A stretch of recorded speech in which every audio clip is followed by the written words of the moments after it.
रात के ठीक 2 बजे आदित्य उठा पानी पीने के लिए। किचन की लाइट बिना जलाए ही वो अंदर गया। उसने देखा कि सामने सिंक के पास कोई खड़ा है।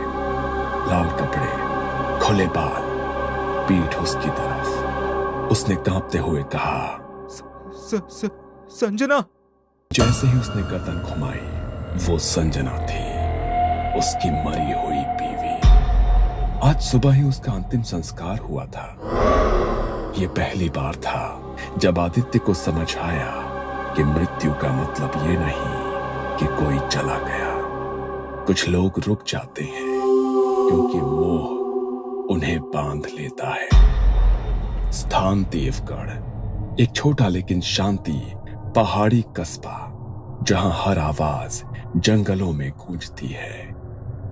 देवगढ़ में पोस्टिंग के 2 साल बाद आदित्य मिश्रा की मुलाकात स्कूल की अध्यापिका संजना रावत से हुई। शुरुआत में बस कैजुअल बातें हुई, लेकिन धीरे धीरे उनकी मुलाकातें गहरी होती गई। कभी स्कूल मीटिंग्स, कभी टीचर्स एसोसिएशन की चाय पर चर्चा, और फिर वो चर्चाएं लंबी शामों में बदल गई। आदित्य को संजना की आंखों में एक ठहराव दिखता था और संजना को आदित्य की बातों में वो सम्मान महसूस होता जो हर स्त्री अपने जीवन साथी से चाहती है। कुछ महीनों बाद आदित्य ने आखिरकार हिम्मत जुटाकर संजना से कहा, अगर मैं तुम्हारे साथ उम्र बिताना चाहूं तो क्या तुम मुझे अपनाओगी? संजना हल्की मुस्कान के साथ बोली, मैं पहले से ही तुम्हें अपना मान रही हूँ। लेकिन इस प्यार के रास्ते में एक सच था। श्रुति, संजना की छोटी बहन। श्रुति बहुत पढ़ी लिखी नहीं थी, लेकिन समझदार और सहज स्वभाव की लड़की थी। घर के बड़े बुजुर्गों ने पहले ही आदित्य और श्रुति के रिश्ते की बात पक्की कर दी थी। आदित्य ने कभी इस रिश्ते के लिए हाँ नहीं कहा, लेकिन उसने मना भी नहीं किया। आदित्य के दिल में सिर्फ संजना थी। आखिरकार उसने संजना को मिलने बुलाया। संजना, एक बात कहनी है, लेकिन नहीं जानता कि कैसे कहूं। इतने महीनों में अब भी मुझसे कुछ कहने से डरते हो? आदित्य ने गहरी सांस ली, फिर उसकी आंखों में देखते हुए बोला, मैं तुम्हारा हाथ मांगने तुम्हारे घर आने वाला था, लेकिन तब तक घर वालों ने मेरा रिश्ता तुम्हारी छोटी बहन श्रुति से तय कर दिया। संजना के चेहरे पर एक पल को सख्ती आ गई। श्रुति से? हाँ, लेकिन मुझे नहीं पता था कि वो तुम्हारी बहन है। मैंने अब तक किसी को कुछ नहीं कहा है, पर अब चुप नहीं रह सकता। संजना, मैं सिर्फ तुमसे शादी करना चाहता हूँ। संजना की आंखों में आंसू भर आए। वो चुप रही। तुमने श्रुति से कुछ कहा? नहीं, अभी तक नहीं। मैं चाहता हूँ ये बात तुम ही उसे समझाओ। वो समझदार लड़की है, शायद समझ जाएगी। अगले कुछ दिनों तक संजना कोशिश करती रही, कभी किचन में, कभी लिविंग रूम में, लेकिन हर बार उसकी हिम्मत जवाब दे जाती। वो बस मुस्कुरा कर निकल जाती और श्रुति भी कुछ नहीं पूछती। आखिरकार एक शाम उसने हिम्मत जुटाई, बरामदे में खड़ी श्रुति के पास गई। श्रुति, एक बात कहनी है जो शायद तुम्हें तकलीफ दे। दीदी, इतनी सीरियस क्यों हो? सब ठीक तो है? आदित्य, जिससे तुम्हारा रिश्ता तय किया गया है, वो मेरा बॉयफ्रेंड है। श्रुति का चेहरा पल भर को भाव शून्य हो गया। कुछ सेकंड की लंबी खामोशी के बाद श्रुति धीरे से बोली, क्या आप दोनों एक दूसरे से प्यार करते हैं? संजना की आंखों से आंसू गिरने लगे। हाँ, मैंने कभी चाहा नहीं था कि ये ऐसे हो। मैंने तुमसे कुछ भी नहीं छीना, बस ये सब बस हो गया। श्रुति लंबे समय तक बस संजना को देखती रही, फिर हल्की मुस्कान के साथ कहा, आप खुश रहो दीदी, बस यही काफी है मेरे लिए। संजना की आंखें छलक उठी। उसने श्रुति को कसकर गले लगा लिया। बाद में आदित्य ने भी श्रुति से माफी मांगी। श्रुति बस आदित्य से इतना बोली, कभी इन्हें मेरे प्यार का एहसास मत होने देना। बस दीदी को टूटने मत देना। 3 साल बाद एक नींद जिससे वो कभी जागी नहीं। संजना और आदित्य की शादी को 3 साल ही हुए थे। प्यार वैसा ही था।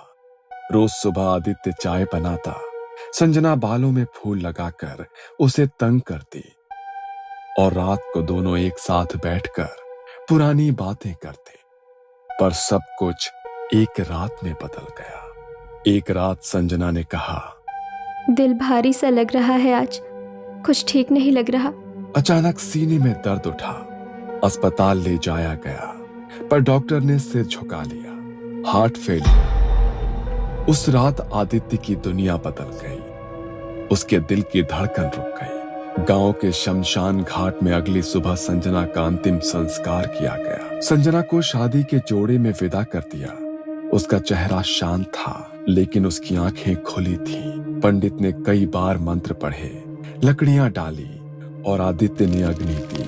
पर जैसे ही आग जलने लगी, साथ साथ धुआं भी उठता रहा, पर शरीर भस्म नहीं हो रहा था। चिता पूरी तरह भड़कने के बजाय बस धीमे धीमे सुलग रही थी। लोगों के बीच फुसफुसाहट हुई, ये शरीर त्यागना नहीं चाहती, ये आत्मा मोह से फंसी है, ये जाना नहीं चाहती।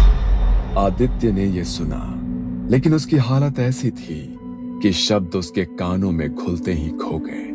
बस एक अजीब सा बोझ उसके सीने में बैठ गया। उस रात आदित्य अकेले घर लौटा। घर में एक अजीब सा सन्नाटा था।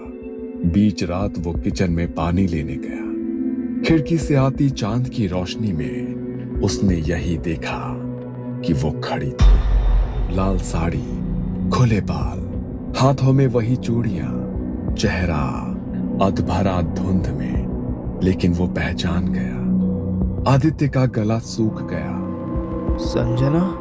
उसके होठ थोड़े हिले, जैसे वो मुस्कुराई हो, और फिर अंधेरे में समा गए। इसके बाद आदित्य को नींद नहीं आई। वो बिस्तर पर लेटा तो जरूर, लेकिन दिमाग उसी किचन के दरवाजे पर अटका था। आदित्य सोच रहा था, क्या सच में मैंने उसे देखा? ये मेरे दिमाग का खेल है। उस रात में कई बार उसने उठकर किचन में जाकर देखा। हर बार बस खालीपन था। सिर्फ फ्रिज की धीमी आवाज और घड़ी की टिक टिक। सुबह होते ही उसने श्रुति को फोन किया। आवाज में घबराहट और अकेलापन साफ झलक रहा था। श्रुति, कल रात मुझे लगा जैसे मैंने संजना को देखा। जीजू, आपको अकेलेपन ने परेशान कर दिया है, मैं आ रही हूँ। उस दिन के बाद से श्रुति अक्सर उससे मिलने आने लगी। कभी कुछ खाने का बहाना, तो कभी पुरानी बातें करने का। कई बार वो देर तक बैठी रहती, और कई रातें ऐसी भी थी जब वो वहीं रुक जाती। धीरे धीरे उनकी बातचीत गहरी होने लगी। कभी हंसी तो कभी चुप्पी, कभी बस एक दूसरे को देखना जैसे कोई नया रिश्ता बनने को तैयार हो। लेकिन दोनों को ये एहसास नहीं था कि जिस घर में वो करीब आ रहे थे, वहां कोई और भी मौजूद था। कोई जो ये सब कुछ देख रहा था। संजना के जाने के बाद आदित्य का अकेलापन अब सबके सामने साफ दिखने लगा था। श्रुति अक्सर उससे मिलने आती, उसके लिए खाना बनाती, घर साफ करती। जब कभी आदित्य कहता, आज रुक जाओ, घर लौटने में देर हो जाएगी, तो श्रुति घर वालों को फोन करके कह देती, आज मैं यहाँ रुक जाऊंगी। धीरे धीरे दोनों की ये मुलाकातें घर और गली में चर्चा का विषय बनने लगी। लोग कहते, शायद दोनों एक दूसरे में सहारा ढूंढ रहे हैं। ये बात दोनों परिवारों तक पहुंची। उन्होंने सोचा कि सही समय आने पर इनसे शादी की बात कर ली जाए, पर इस पूरी कहानी को कोई और भी देख रहा था, यानी संजना की आत्मा। वो अक्सर आदित्य और श्रुति को साथ बैठा देखती, कभी खिड़की के पास खड़ी रहती, तो कभी दरवाजे के पीछे। धीरे धीरे लोगों ने भी रात में गली में उसके दिखने की बातें करनी शुरू कर दी। कल रात मोड़ पर किसी को लाल साड़ी में देखा और फिर पलक झपकते ही वो गायब हो गई। भाई, आदित्य के घर के बाहर एक औरत खड़ी थी, चेहरा धुंधला और बाल बिखरे थे। घर में भी अजीब घटनाएं शुरू हो गई। कभी आदित्य देर से लौटता तो देखता कि किचन का सामान इधर उधर बिखरा है। कभी शाम को लौटकर किचन में जाता तो गरम चाय तैयार मिलती। वो सोचता शायद श्रुति आई होगी और बनाकर गई होगी। लेकिन कई बार तो ऐसा तब भी हुआ जब श्रुति आई ही नहीं थी। एक शाम जब आदित्य घर लौटा तब श्रुति किचन में चाय बना रही है। उसने धीरे से पुकारा, श्रुति। वो पीछे मुड़ा और आदित्य का दिल रुक सा गया। वो चेहरा श्रुति का था, लेकिन आंखें, मुस्कान और वो हल्का झुकाव सब संजना का था। वो कुछ देर बस देखता रह गया। जब श्रुति ने उसे आवाज दी तो वो होश में आया और उसे अब श्रुति दिखी। उस रात आदित्य को एहसास हुआ कि संजना सिर्फ बाहर से ही नहीं देख रही, वो श्रुति के अंदर भी आ रही है, कभी कभी पूरी तरह। वो श्रुति के जरिए आदित्य से प्यार करने की कोशिश करती थी, पर श्रुति को इसका कोई अंदाजा नहीं आया था। दिन गुजरते रहे, लेकिन आदित्य का चैन जाता रहा। संजना अब सिर्फ गली के मोड़ पर या किचन में नहीं दिखती थी, वो हर जगह थी। कभी सुबह दफ्तर जाने से पहले वो दाढ़ी बनाते हुए आईने में देखता तो पीछे संजना खड़ी होती। आदित्य पलटता तो पीछे कोई नहीं होता। कभी टीवी देखते हुए कमरे के कोने में लाल साड़ी का किनारा हिलता दिखता। रात को सोते वक्त बिस्तर के पास किसी के बैठने का एहसास, पर आंख खोलो तो सिर्फ अंधेरा।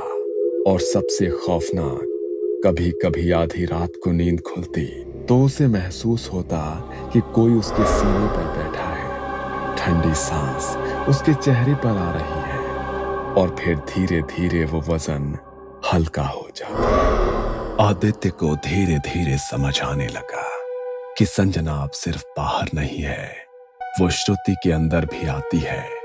कभी कभी श्रुति आदित्य से ऐसी बातें करती जो सिर्फ संजना जानती थी। एक शाम आदित्य ने बस यूं ही कहा, वो पुराना लाल दुपट्टा कहाँ है जो तुमने हमारी पहली दिवाली पर पहना था? श्रुति ने बिना सोचे जवाब दिया, अलमारी के ऊपर वाले खाने में रखा है और उसके साथ वो चांदी की पायल भी है जो तुमने पहली बार खरीदी थी। आदित्य हिल गया। ये बातें तो सिर्फ संजना को पता थी, श्रुति को कैसे पता? और फिर अगले दिन जब उसने फिर उसी बारे में पूछा तो श्रुति ने उलझे चेहरे से कहा, कौन सा दुपट्टा? मुझे याद नहीं।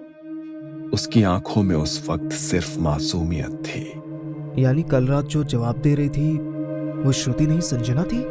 इसी बीच घर वालों ने उनकी शादी की बात पक्की कर दी। सबको लगा कि ये दोनों अब एक दूसरे के बिना रह नहीं सकते। लेकिन शादी की तारीख जैसे जैसे पास आती, अजीब रुकावटें आने लगी। एक बार कार्ड छपते छपते प्रिंटिंग मशीन में आग लग गई। दूसरी बात, पंडित जी अचानक बीमार पड़ गए और मुहूर्त बदलना पड़ा। आखिरकार तमाम बाधाओं के बाद उनकी शादी हो गई। पर शादी के दिन भी जब आदित्य ने फेरे के वक्त श्रुति का हाथ पकड़ा तो उसकी हथेली बर्फ जैसी ठंडी थी। श्रुति ने धीरे से उसकी ओर देखा और होठों पर वही मुस्कान थी, वो मुस्कान जो सिर्फ संजना की थी। शादी के बाद शुरुआती दिनों में सब कुछ ठीक लग रहा था। श्रुति घर के काम संभालने लगी। आदित्य से उतनी ही नरमी और अपनेपन से बात करती जैसे कोई नई दुल्हन करती है। लेकिन आदित्य ने महसूस किया कि उसका सजना संवरना बिल्कुल वैसा ही है जैसा संजना करती थी। वो वही लाल बिंदी लगाती, वही इत्र लगाती जिसकी खुशबू आदित्य पहचानता था, वही साड़ी जो संजना की पसंदीदा थी। पहले आदित्य ने सोचा कि यह महज एक संयोग है, लेकिन जब उसने देखा कि श्रुति किचन में वैसे ही चाय बना रही है, उसी तरीके से जैसे संजना बनाया करती थी, पतीले में पानी डालने से पहले पत्तियां हल्की सी भुनना, तो उसके रोंगटे खड़े हो गए। धीरे धीरे यह एहसास बढ़ने लगा श्रुति की चाल, उसके हाव भाव, उसकी हंसी, सब कुछ संजना की तरह हो चुका था। ऐसा लग रहा था जैसे आदित्य ने दूसरी बार संजना से शादी कर ली हो। लेकिन डर वहीं से शुरू हुआ। रात को जब आदित्य और श्रुति सो जाते तो कई बार आदित्य की नींद एक एहसास से खुलती कि बिस्तर के पास कोई खड़ा है। लाइट जलाने पर बिस्तर खाली होता, लेकिन खिड़की आधी खुली होती और बाहर गली से किसी औरत के पायल की छन छन की आवाज आती। श्रुति अक्सर बिना वजह के घंटों आईने के सामने बैठी रहती। अपनी साड़ी का पल्लू वो बार बार ठीक करती। एक दिन उसी आईने में आदित्य को देखते हुए उसने कहा, अब कोई मुझे तुमसे अलग नहीं कर सकता। आदित्य की नजरें उसके हर हाव भाव पर थी। आज उसने ठान लिया था कि वो सच सामने ले आएगा। संजना। श्रुति के हाथ रुक गए। कुछ पल उसने कुछ नहीं कहा। फिर बहुत धीरे से उसने सिर घुमाया। उसके चेहरे पर हल्की सी मुस्कान थी, वही मुस्कान जो आदित्य सालों पहले देख चुका था। संजना, ये तुम हो ना? श्रुति धीरे धीरे आईने के सामने खड़ी हुई और बिना पलक झपकाए आदित्य की तरफ देखा। मैं कहीं नहीं गई थी आदित्य। तुमने मुझे जलाया जरूर, लेकिन मेरा प्यार मरा नहीं। श्रुति का शरीर क्यों? ये उसका जीवन है, तुम्हारा नहीं। तुमने मुझे चाहा था, मेरी जगह कोई और कैसे ले सकती है? अब ये शरीर मेरा है और तुम भी। तुम पागल हो गई हो। पागल नहीं, तुमसे अलग होने के दर्द ने मुझे जिंदा रखा है आदित्य। लेकिन अब अगर तुम चाहते हो कि मैं श्रुति को ऐसे ही छोड़ दूं, तो तुम्हें मुझे कीमत देनी होगी। कीमत? कैसी कीमत? उसने अजीब और खतरनाक मांगे करना शुरू कर दिया। तुम्हें पवित्र तेल से दिया जलाना होगा और 7 रातों तक उसे कोई ना देखे, बस जलता रहे। उस मंदिर की मूर्ति लाकर दो जहां हमारी पहली मुलाकात हुई थी। और एक रात उसकी आवाज ठंडी और पत्थर जैसी हो गई। एक बलि चाहिए, बकरा नहीं या मुर्गा नहीं, इंसान की। आदित्य डर के मारे कुछ कह नहीं पाता। वो जानता था अगर उसने मना किया तो शायद संजना श्रुति की जान ले लेगी। इसलिए उसने हर मांग पूरी करने की कोशिश की। तेल का बर्तन, मंदिर की मूर्ति, लेकिन हर बार एक मांग पूरी होते ही दूसरी और भी भयानक मांग सामने आ जाती। आदित्य को अब समझ आ गया था कि ये मोहब्बत नहीं, पागलपन था। और अगर उसने कुछ नहीं किया तो वो श्रुति को हमेशा के लिए खो देगा।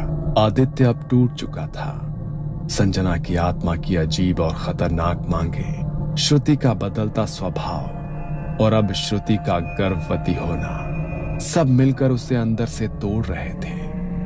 हर रात उसे डर सताता था कि अगर ये आत्मा बच्चे पर भी हक जताने लगी तो क्या होगा। आखिरकार एक रात उसने तय किया कि वो अब चुप नहीं बैठेगी। गांव के बाहर पहाड़ी रास्तों के बीच एक पुराना आश्रम था जहां बाबा सुदर्शन नाथ रहते थे। कहते हैं कि बाबा ने कई खतरनाक आत्माओं को मुक्त किया है, लेकिन उनकी विधि आसान नहीं थी और हमेशा खतरे से भरी होती थी। आदित्य ने जैसे ही बाबा को अपनी पूरी कहानी सुनाई, बाबा की आंखें सिकुड़ गई। बेटा, मोह में फंसी आत्मा सबसे खतरनाक होती है। प्यार और पागल में फर्क मिट जाता है और वो किसी भी हद तक जा सकती है। अगर ये आत्मा वाकई तेरी पत्नी है तो समझ ले, इसे बाहर निकालना उतना ही मुश्किल होगा जितना किसी इंसान को उसकी सांस से अलग करना। पर बाबा, मेरी बीवी, मेरा बच्चा, वो खतरे में है।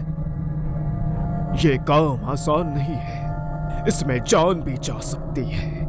अगर तेरी किस्मत ने साथ छोड़ दिया तो ये आत्मा तुझ पर या तेरे बच्चे पर भी सवार हो सकती है। कुछ पल की खामोशी के बाद आदित्य ने सिर झुकाकर कहा, मैं तैयार हूं बाबा, बस श्रुति को बचा लीजिए। बाबा ने एक मोटी पीली कागज पर सामग्री की सूची लिखी। शमशान की राख जो अमावस्या की रात ली गई हो, पीपल के पेड़ की सूखी टहनी, काले तिल और सरसों का तेल का दीपक, लाल धागा जो किसी विधवा के हाथ से बंधा हो, और सबसे आखिरी एक मुट्ठी भर मिट्टी उस जगह की जहां संजना का अंतिम संस्कार हुआ था। इन सब के बिना विधि अधूरी रहेगी और आत्मा और भी भयंकर बन जाएगी। 2 दिन तक आदित्य ने हर चीज जुटाई। कई बार ऐसा लगा कि कोई अदृश्य ताकत उसके पीछे है। मंदिर जाते समय हवा का तेज झोंका, घर लौटते वक्त गली के कोने में वही लाल साड़ी का आभास, और रात को खिड़की पर दस्तक। अमावस्या के 2 दिन बाद बाबा शाम को आदित्य के घर आए। लिविंग रूम में एक गोल घेरा बनाया गया, चारों दिशाओं में दीपक रखे गए और बीच में हवन कुंड। श्रुति को घेरे के अंदर बिठाया गया। उसके माथे पर सिंदूर का गोला बनाकर बाबा ने काले तिल का तिलक लगाया। जैसे ही मंत्रोच्चार शुरू हुआ, हवा का रुख बदल गया। खिड़कियां खुद ब खुद बजने लगी, जैसे कोई हाथों से उसे पीट रहा हो। श्रुति का शरीर धीरे धीरे कांपने लगा। उसकी सांसें तेज हो गई। और फिर आदित्य, ये क्या कर रहे हो? मैं तुम्हें छोड़कर नहीं जाऊंगी। ये शरीर अब मेरा है। संजना, ये गलत है। श्रुति को छोड़ दो, हमारे बच्चे को छोड़ दो। अगर मैं नहीं तो कोई नहीं। मैं तेरा पहला और आखिरी प्यार हूं। बाबा ने तुरंत पीपल की टहनी को हवन में डाला और शमशान की राख श्रुति के चारों तरफ छिड़क दी। ओम क्षिप्रेत मोचनाय नमः। मंत्रों की गूंज से कमरा भर गया। तभी अचानक श्रुति के चेहरे पर एक डरावनी मुस्कान फैल गई। उसकी आंखों से दर्द में आंसू बहने लगे। आदित्य ने पहली बार महसूस किया कि यह अब सिर्फ उसकी पत्नी की आत्मा नहीं है, ये हद से ज्यादा डरावनी बन चुकी है, जैसे बाबा ने पहले बताया था। फिर बाबा ने आदेश दिया, आदित्य, वो मिट्टी ला जहां इसका संस्कार हुआ था। आदित्य ने कांपते हाथों से थैली खोली और मिट्टी बाबा को दे दी। बाबा ने वो मिट्टी हवन की आग में डालते हुए कहा, जैसे ये शरीर धरती में मिला, वैसे ही तेरी आत्मा अब धरती में मिले। मुक्त हो जा। जैसे ही ये कहा गया, श्रुति ने भयानक चीख मारी। उसका सिर पीछे को झुक गया और एक काली राख उसके शरीर से निकलकर धुएं की तरह ऊपर उठी, फिर हवन की लपटों में समा गई। श्रुति बेहोश होकर जमीन पर गिर पड़ी। कमरा ठंडा हो गया। दीपक की लौ स्थिर हो गई। बाबा ने गहरी सांस लेकर कहा, खत्म हुआ, लेकिन याद रख, मुंह में फंसी आत्मा कभी पूरी तरह खत्म नहीं होती, बस सो जाती है और सही वक्त का इंतजार करती है। अगली सुबह जब श्रुति की आंख खुली तो उसे कुछ याद नहीं था। आदित्य के दिमाग में बाबा ने जाते जाते जो कहा वही गूंज रहा था कि आत्माएं भी मोह में फंस जाती हैं और मोह प्रेम से ऊपर हो जाए तो वो भूत बन जाता है। आदित्य कुछ पल उसे देखता रहा। उसके चेहरे पर अब संजना का कोई असर नहीं था, पर उसके दिल में जो डर और बेचैनी थी वो खत्म नहीं हो रही थी। कुछ दिन बाद जब श्रुति थोड़ी ठीक हुई, आदित्य ने उसे सब कुछ बता दिया। कैसे संजना की आत्मा उसके अंदर आ गई थी, कैसे वो धीरे धीरे उसे पूरी तरह से अपने काबू में ले रही थी और कैसे तांत्रिक बाबा ने उसे मुक्त किया। शुरू में श्रुति को विश्वास ही नहीं हुआ, लेकिन डर से उसका चेहरा पीला पड़ गया, हाथ ठंडे हो गए।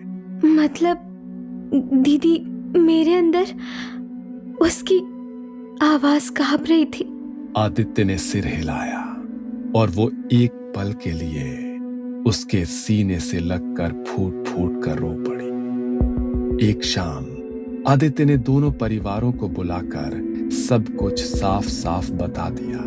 अब तक जो कुछ उन्होंने सोचा था कि शादी के बाद की अजीब बातें महज भ्रम है, वो सच निकलने पर सभी के चेहरों का रंग उड़ गया था। आदित्य ने बाबा की आखिरी चेतावनी भी दोहराई। ये सुनकर कमरे में सन्नाटा छा गया। दोनों परिवार ने आपस में बैठकर फैसला लिया कि इस घर में रहना अब ठीक नहीं। ये कहानी आपको अच्छी लगी हो तो हमें सब्सक्राइब करें, हमारा इंस्टाग्राम और फेसबुक पेज जरूर फॉलो करें। अगर आपके पास ऐसी ही कोई कहानी हो तो हमें कमेंट बॉक्स में भेजें।